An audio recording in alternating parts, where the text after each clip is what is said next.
Umaga at gabi po sa inyong lahat dyan, no? Sa ating taga-subaybay dito po sa ating channel. Update po natin, mga reaction natin video dito, no?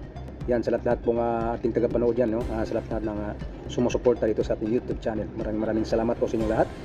At ating talakayin po ngayon guys, itong issue, no?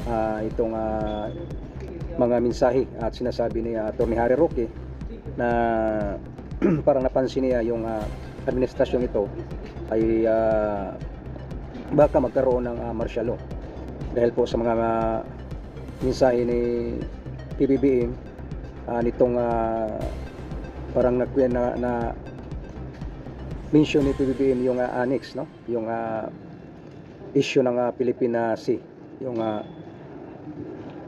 West Philippine Sea, no? Dahil po ito ay sinasabi, pag annex, sinasabi kasi na ay parang ginugulo tayo ng China.